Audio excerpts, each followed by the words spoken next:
La recaudación fiscal, les decía, era la multiplicación de T, del valor del impuesto, por estas cantidades que se van a intercambiar en el mercado, es decir, las cantidades 1 que saquemos. ¿Ya?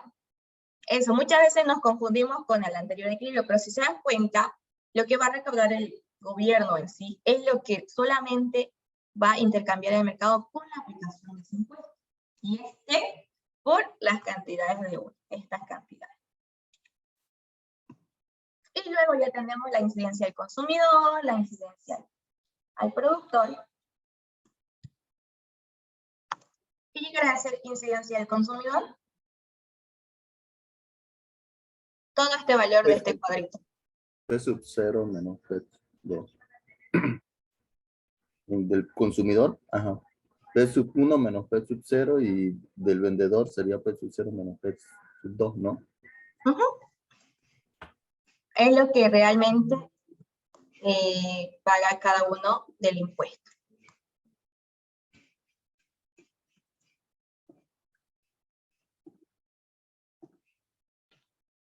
Incidencia el consumidor, incidencia el productor, que es lo que paga el gobierno, los productores y los consumidores. Y acá, precio 0 menos precio. Y listo. Y ya si ustedes quieren saber el monto total en sí que recauda de los consumidores y los productores, acá lo tendrían que multiplicar por las cantidades de 1 y por las otras cantidades de 1. Lo que paga realmente el consumidor. Acá lo voy a explicar.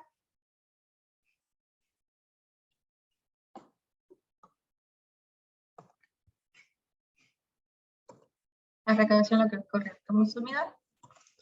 Precio 1 menos precio 0. Perdón, aquí. Por las cantidades de 1. La recaudación del producto. Menos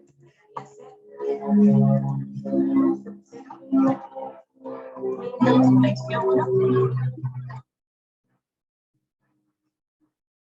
Ya, la cuestión es que se fue un poquito, se fue mal la señal. No se escucha bien. Sí, ahorita te vuelvo un ratito, creo que mi señal está mal.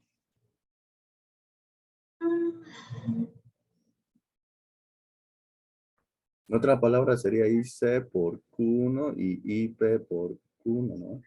Exacto.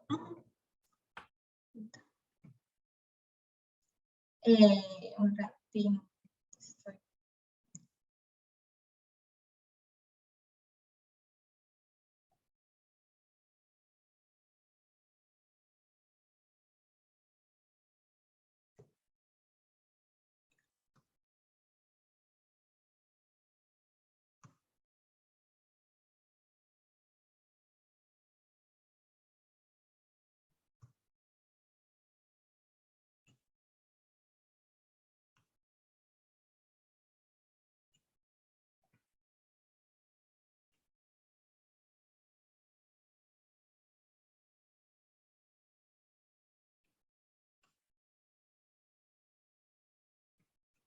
Ya.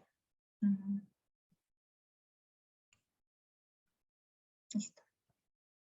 Multiplicamos directamente lo que recauda el consumidor, la incidencia que tiene el consumidor, por las cantidades de 1. Y por último, lo que recauda el productor, la incidencia del productor por las cantidades de 1. Y listo, ya está. Directamente esto ya va a ser el proceso de los impuestos. Sí o sí, depende si el ejercicio les pide la recaudación fiscal, la incidencia del consumidor y la incidencia del productor. Regularmente, ¿qué es lo que pasa? Pregunta que, ¿quién es el que al que se le designa mayor parte? ¿A quién le afecta más el impuesto? Entonces, al que le tiene el mayor monto del impuesto, en otras palabras. Entonces, directamente con esto.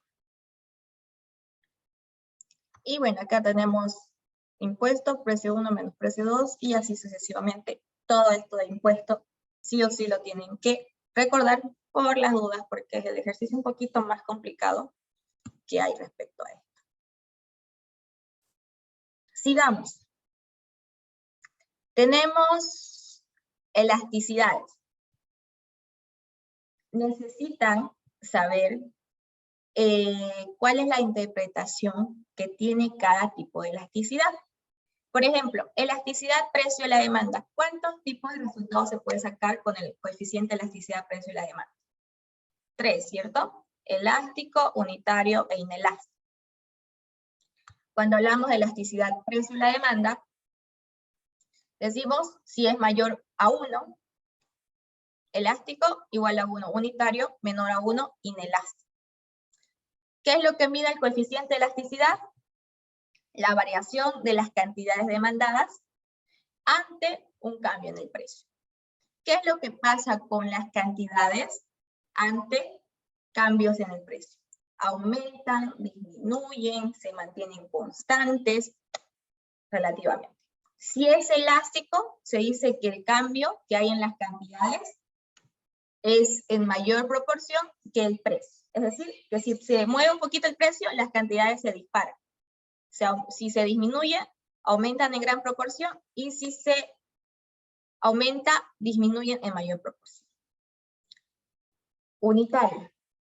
Si el coeficiente de elasticidad es unitario, decimos que en la misma proporción que cambian las cantidades demandadas, en la misma proporción cambia la variación en el precio. Es decir, se mantiene lo que llega a ser en el punto donde llega a ser constante. El ingreso total que recibe la empresa por bajar o subir los precios en este tipo de coeficiente, se mantiene constante directamente. Y lo que sí tienen que acordarse igual cuando hablamos de elasticidades es que en nuestra curva de demanda encontramos los 3 tipos de elasticidad, ¿cierto?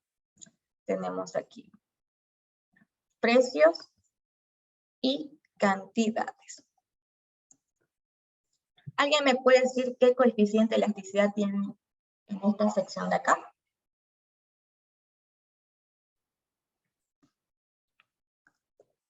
En la parte superior, donde los precios son altos y las cantidades demandadas, si se dan cuenta, son poquitas, se considera que tiene un coeficiente de elasticidad elástico. En la parte inferior se considera inelástico. Y por último, en la parte de que llega a ser bien en el centro de nuestra curva, encontramos el coeficiente de elasticidad unitario. Y esta grafiquita la relacionamos con lo que llega a ser las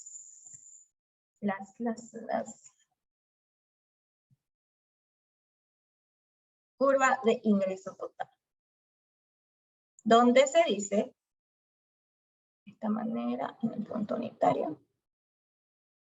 Así.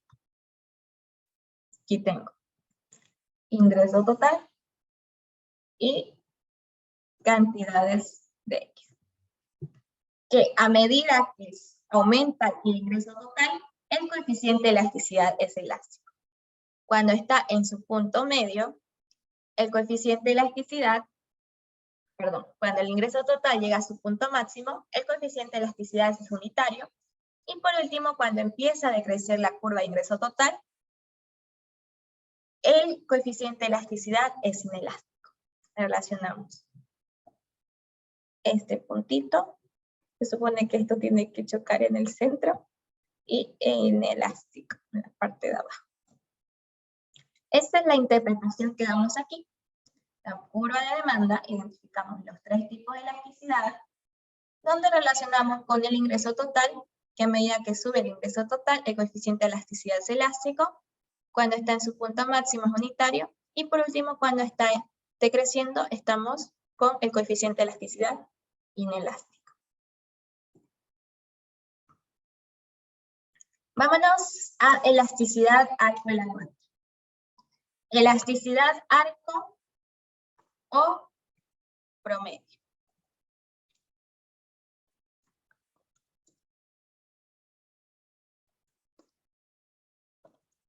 Ay, perdón. O promedio. ¿Qué quiere decir esto? Elasticidad, precio a la demanda, hacíamos la relevancia que nos saca el coeficiente de elasticidad de un punto determinado. Es decir, de un puntito de nuestra curva de demanda. Puedo sacar el coeficiente de elasticidad de este punto, y a este punto negrito le digo coeficiente de elasticidad, precio de la demanda, el coeficiente que yo saque.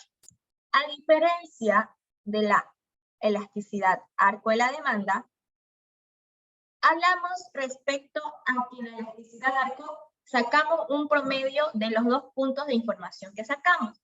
¿Qué quiere decir? Ustedes saben que cuando realizamos lo que llega a ser elasticidad, precio y la demanda, sí o sí utilizamos lo que llega a ser dos informaciones.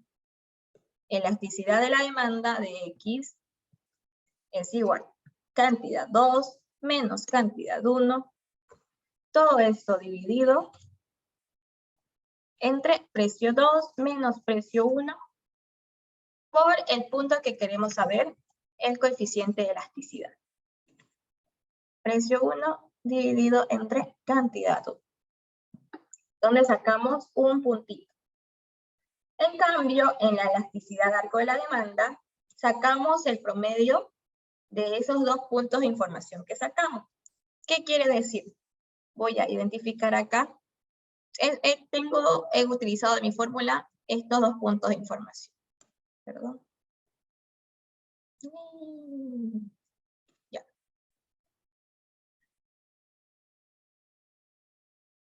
Estos dos puntitos de información. Con la elasticidad arco, yo voy a sacar el coeficiente de elasticidad, no de este punto, ni tampoco de este punto, sino voy a sacar el coeficiente de elasticidad de este puntito de acá. Del puntito celeste que se ve aquí. Utilizo estos datos, pero saco el coeficiente de elasticidad del medio. Y a diferencia de acá, lo que varía aquí en el coeficiente de elasticidad es lo que llega a ser que acá, perdón, se utiliza lo que llega a ser más precio de 2 y esto se divide entre 2 para sacar el promedio, y lo mismo acá. Más Q2, y esto se lo divide entre 2. ¿Listo? Y eso llega a ser elasticidad arco, elasticidad precio. La misma interpretación.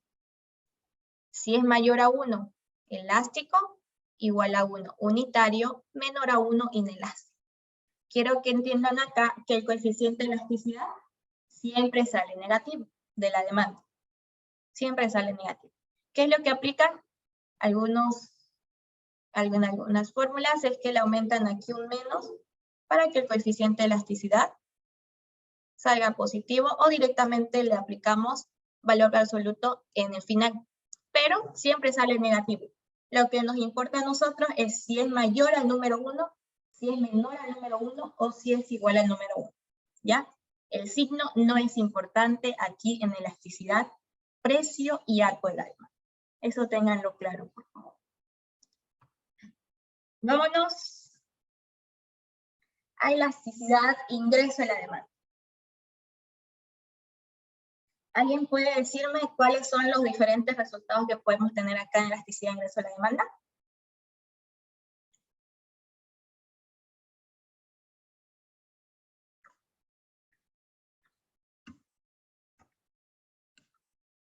Listo. En elasticidad de ingreso de la demanda, nosotros relacionamos cantidades 2 menos cantidades 1. Perdón. Todo esto lo dividimos entre, y ya no colocamos precio. Cuando dice ingreso, directamente con ingreso. Ingreso 2 menos ingreso 1 por ingreso 1 dividido entre cantidad 1. Si se dan cuenta, a mí lo que me ayuda bastante es saber que las cantidades siempre van arriba y el otro factor en sí va abajo. Precio, ingreso, elasticidad cruzada de la demanda y el precio del otro bien. Y elasticidad de la oferta llega a ser precio y cantidad dividido entre precio. Elasticidad de ingreso a la demanda. Tenemos las siguientes interpretaciones de los resultados. Si el coeficiente de elasticidad es mayor a 1, decimos que reconocemos a este bien como un bien de ley. Aquí sí nos importa el signo. Si el coeficiente de elasticidad es mayor a 0 y menor o igual a 1, aquí le voy a poner.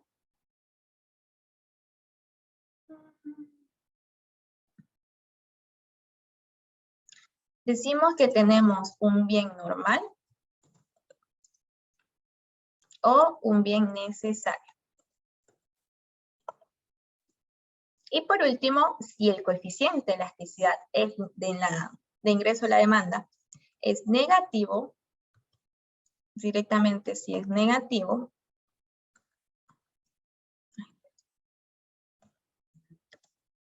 decimos que es un bien inferior. ¿Ya? Directamente. Interpretación. Mayor a 1 y positivo lujo. Mayor a 1, perdón, mayor a 0, positivo, pero menor a 1 o igual a 1. Bien normal o bien necesario. Y por último, si es negativo, un bien inferior. ¿Ya? Eso es referente a este tipo de elasticidad. Ingreso a la demanda. Elasticidad cruzada de la demanda.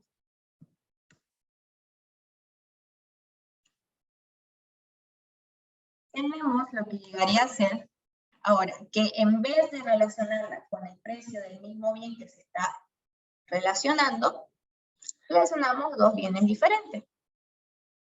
En este caso, sería de la siguiente manera.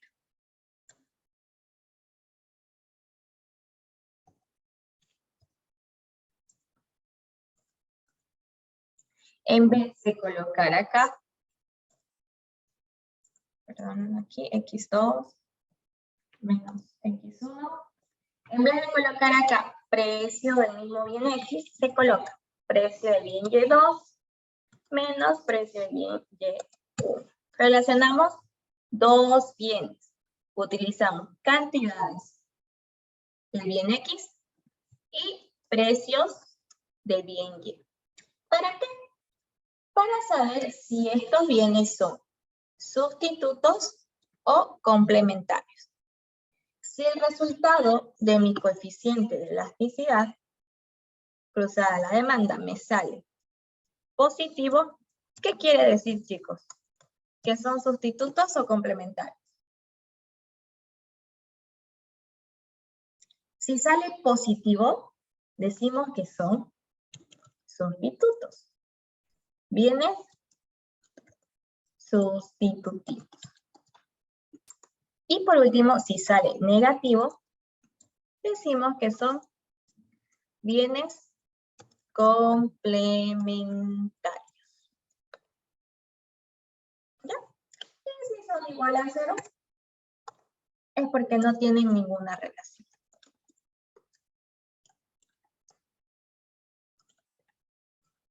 ¿Ya? Y lo simplificamos ahí, elasticidad cruzada la demanda. Sustitutivos, complementarios, y si sale 0, no tienen ninguna relación. Cruzada la demanda. Ingreso, cruzada, arco, precio la demanda. Y con esto acabamos lo que llegan a ser lo referente a elasticidad de la demanda. Y luego nos vamos a la oferta. Pero aquí en la oferta es la similar interpretación. Podemos utilizar esta misma fórmula, solo que en la oferta el coeficiente nos va a salir positivo por la relación que existe entre cantidad y precio. Y la interpretación sería oferta. La misma, mayor a 1 elástico, menor a 1 inelástico y igual a 1 unitario. Si es mayor a 1, ¿qué nos quiere decir? Si aumentan los precios, las cantidades, si existe una variación en el precio, las cantidades aumentan en mayor proporción. Y si disminuyen, igual estas disminuyen en mayor proporción, las cantidades.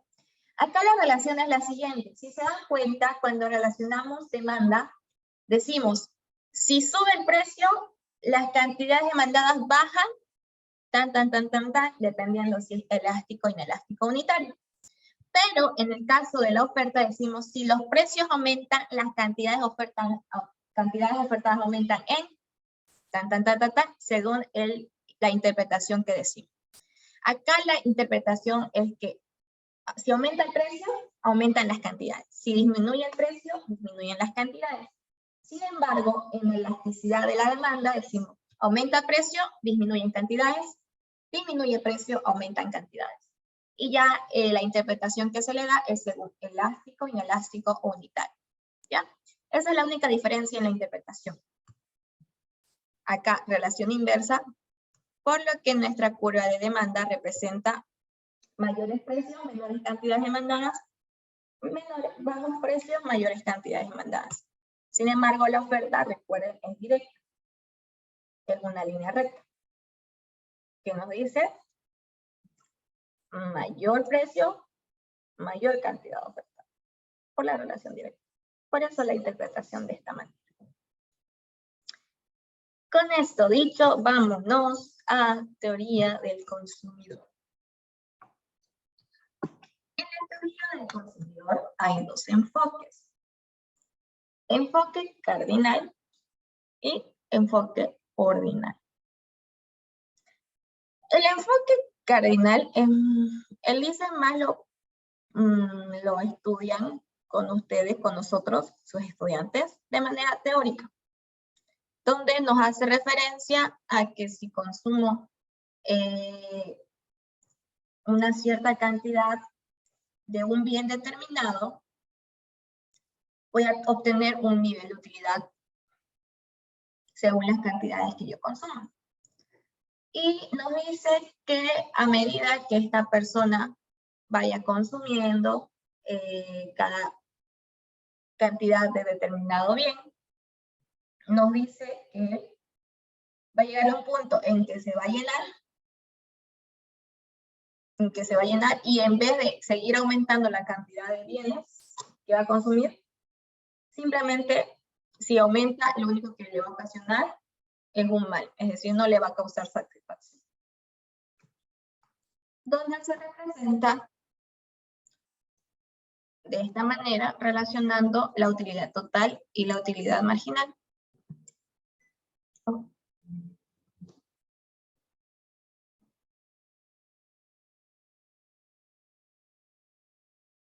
De esta forma.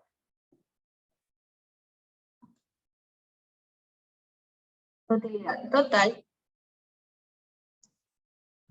y utilidad marginal. Donde se dice que la utilidad total llega a su punto máximo cuando la utilidad marginal es 0. Y a medida que aumenten las cantidades de consumo, después de este punto, las utilidades totales irán en decrecimiento. De esta forma. Eso directamente con teoría del enfoque cardinal. Utilidad total, tienen que saber cuál es la interpretación. Utilidad marginal y la relación que tienen estas dos curvitas de utilidad total y utilidad marginal. Vámonos a enfoque ordinal.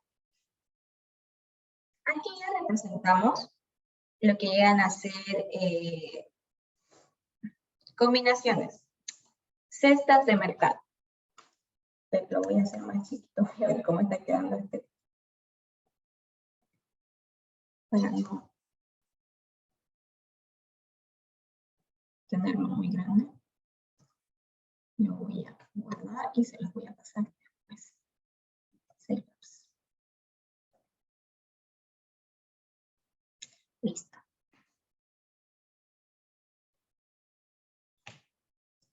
Voy a copiar esto. Y sigamos.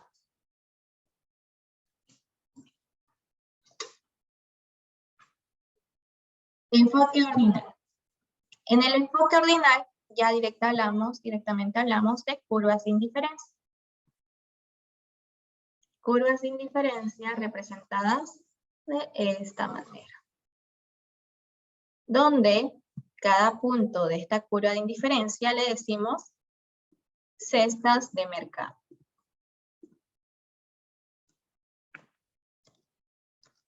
Donde cada cesta de mercado representa una combinación de cantidades del bien X y el bien Y.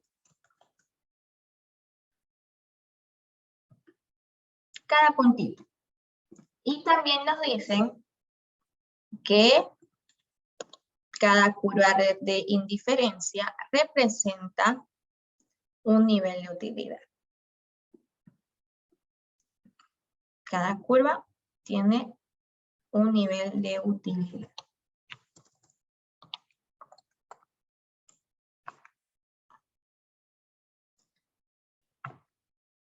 Entonces, cualquier combinación dentro de esta curva de indiferencia a mí me da un mismo nivel de utilidad. ¿Qué quiere decir? Que si esta curva está más cerca del origen, tiene un menor nivel de utilidad, y mientras más alejada esté del origen, poniendo acá, tiene un mayor nivel de utilidad.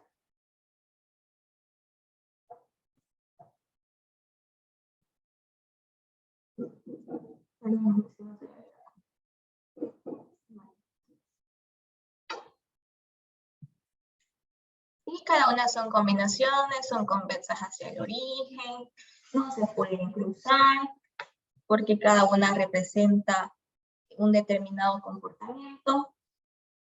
Y eso, que son convexas hacia el origen regularmente.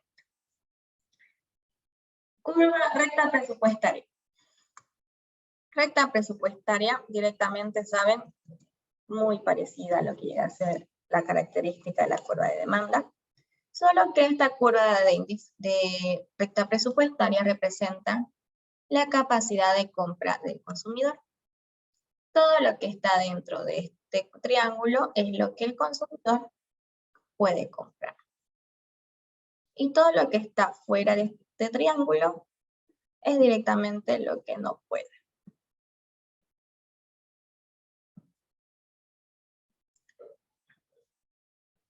¿Ya? Y que cada situación puede influir en lo que llega a ser la capacidad de compra del productor, del consumidor.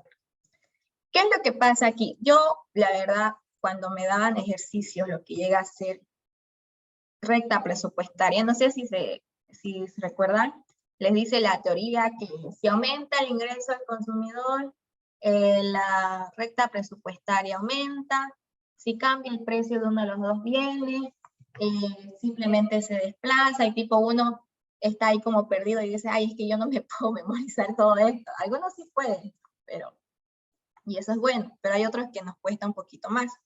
Entonces, directamente ustedes hagan lo práctico, es decir, hagan ahí su gráfica y lo que les diga el ejercicio, digamos, tipo represente por qué el ingreso monetario de la restricción presupuestaria del consumidor, ¿qué pasa si aumenta su ingreso monetario?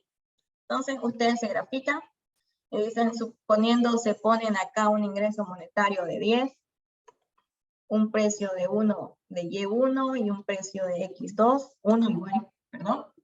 Entonces dicen, ya, esta es mi situación inicial. ¿Qué pasa si el ingreso monetario aumenta? Entonces, supongamos el ingreso monetario aumenta a 10, a 20. Entonces, se representan una situación idealizada y dividen en los puntos extremos. 20 entre el precio, que es 1, me da 20. Entonces, no sé que está desproporcionado, pero suponiendo 20, y aquí el otro punto extremo igual sería 20. ¿Qué pasa si aumenta el ingreso monetario del consumidor con mi restricción presupuestaria? La capacidad de este aumenta. ¿Ya? Entonces, no nos compliquemos, seamos más, un poquito, avivémonos, que ya esta teoría es como que lo puedo saber la teoría, graficando directamente una recta presupuestaria y haciéndome énfasis en cómo es la interpretación de esta situación. Por ejemplo, ¿qué pasa si ya con el ingreso 20 el precio de X sube a 2? Digamos. ¿Ya? Si el precio de X sube a 2. ¿Qué pasa con la capacidad de compra del consumidor? Entonces tengo estas dos situaciones, pero me dice una tercera situación, el ingreso monetario, el precio de X subió a 2. Lo mismo, divido. Ingreso monetario 20, precio de Y1, 10. Sigue el mismo punto. Ingreso monetario 20, precio de X2. Mi restricción presupuestaria va a disminuir, ocasionando que pueda consumir menos unidades del bien X. Entonces se desplaza. Lo estoy poniendo aquí porque dije que aquí era 10 y aquí era 20, por si acaso, ¿ya? Eso. Entonces jueguen con las gráficas para no estresarse respecto a lo teórico, porque en sí lo que nos dice la teoría lo podemos representar directamente en nuestras grafiquitas. ¿Ya? Eso, tenemos equilibrio del consumidor. Cuando hablamos de equilibrio del consumidor, ya sabemos que para hallar este equilibrio, directamente, utilidad marginal de X dividido utilidad marginal de Y es igual precio de X dividido entre precio de Y. Y también la restricción presupuestaria, ingreso monetario, igual. Precio de X por X más precio de Y por Y. ¿Listo?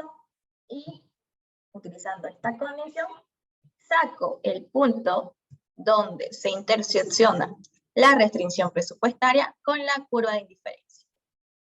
El mayor nivel de utilidad posible con la condición de ingreso monetario que yo tengo.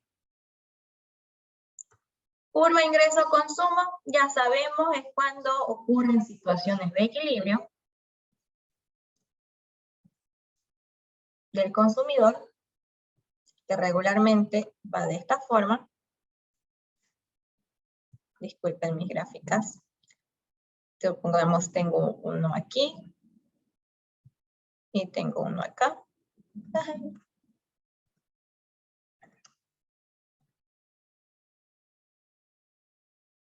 Ya. Y en cada punto de equilibrio, la curva que intersecta estos puntos es lo que conocemos como curva ingreso-consumo. Curva ingreso-consumo. La curva de Engel relaciona lo que llega a ser ingreso monetario y cantidades. Puede ser X o Y. Y regularmente tiene la tendencia de ir de esta manera, ascendentemente. Ingreso monetario y cantidad de la situación de equilibrio 1. Ingreso monetario 2 y cantidad de equilibrio que representa mi situación 2. En G. Curva precio-consumo, la diferencia es que en vez de cambiar el ingreso, cambia el precio de uno de los dos bienes. Y de igual manera la curva que intersecta esos puntos de equilibrio cuando cambia el precio del bien, curva precio-consumo. Y volvemos y llegamos a teoría de puntos. Teoría de producción, chicos, lo hemos tocado recién. Llega a ser, sí o sí, tienen que saber identificar las 3 etapas, sí o sí. Yo sé que es mucho temario y peor si es el final, pero pónganle énfasis en estas cositas. Pónganle énfasis en saberse impuestos. Pónganle énfasis en saber lo que llega a ser. Una vez que sepan lo que es equilibrio de consumidor, directamente pueden hacer ejercicio. Ingreso-consumo, Engel, precio-consumo, directamente. Teoría de producción, las 3 etapas de producción. Teoría a largo plazo casi no lo toma en cuenta, pero por si acaso repásenlo. Y teoría de costos, el punto donde intersecta la curva de costo medio con la curva de costo marginal. Vámonos a este puntito de acá, 3 etapas de producción. Tenemos curvas, producción total, producción marginal y producción promedio. La primera etapa abarca desde que inicia la producción hasta cuando choca la curva de producción promedio y producción marginal. Hasta aquí termina la primera.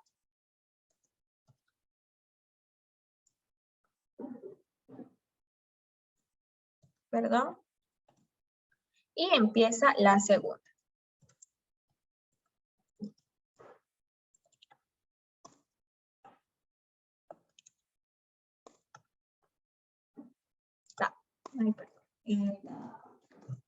Producción medio igual a producción marginal. A este se le dice óptimo técnico o máximo técnico. ¿Alguien sabe la respuesta?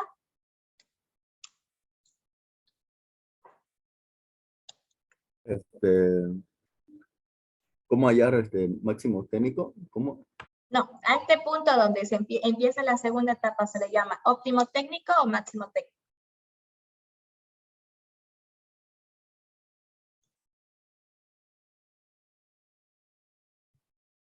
Máximo técnico. La segunda etapa. Cuando, sí. Cuando termina la segunda etapa se llama máximo técnico, ¿cierto? Sí. Cuando empieza. Óptimo técnico. Óptimo técnico.